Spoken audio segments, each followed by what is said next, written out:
अर्थात वाढते. खरंय.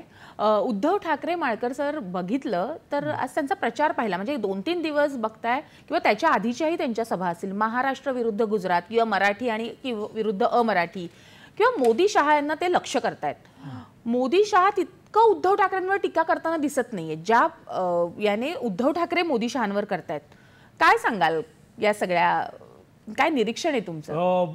कसं आहे की ही जी निवडणूक आहे ही उद्धव ठाकरे आणि त्यांचा पक्ष उभाटा सेना यांच्या अस्तित्वाची निवडणूक आहे.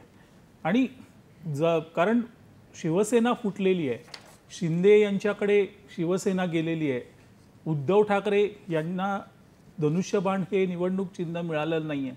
अशा वेळेस अस्तित्वासाठी संघर्ष हा आपल्याला उद्धव ठाकरे यांच्या एकंदरीत वागण्यात बोलण्यातून सगळ्यात दिसून येतो.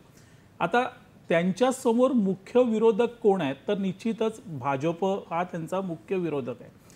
आणि भाजपला विरोध करताना मग सर्वात वरिष्ठ नेत्याला विरोध करणं किंवा त्याच्यावर टीका करणं हे प्रत्येक युद्धाचं एक नीती धोरण असतं की ज्या वेळेस युद्ध होतं त्यावेळेस वरच्या कमांडरला टार्गेट करायचं असतं, त्याला टार्गेट करणारे सगळ्या रणनीती आखायच्या असतात आणि तेच उद्धव ठाकरे करतायत.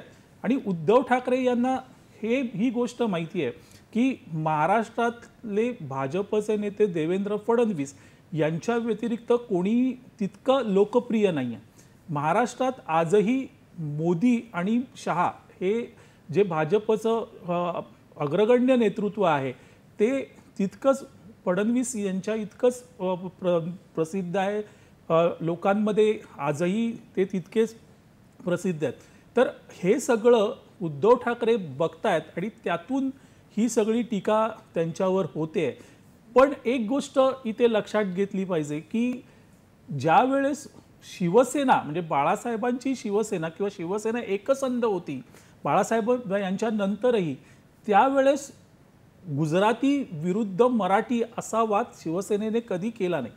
आता इकडे काय झालंय की मोदी शहा यांच्यावर टीका करताना अप्रत्यक्षरित्या ही उद्धव ठाकरे हे गुजराती समाजाला टार्गेट करतायत का असं त्यांच्या एकंदरीत प्रचाराच्या भाषणातून दिसायला लागलेलं आहे.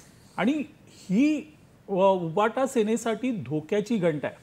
कारण मोदी शहांना विरोध करणं ठीक आहे, म्हणजे ते राजकीय नेते आहेत, विरोधक आहेत, तर तिकडे त्यांना विरोध करणं इथपर्यंत ठीक आहे. पण त्यातून आपण गुजराती समाजाला टार्गेट करतोय असं अभिप्रेत होणं म्हणजे जो पारंपरिक शिवसेनेचा गुजराती मतदार आहे त्याला स्वतःपासून तोडण्यासारखं आहे.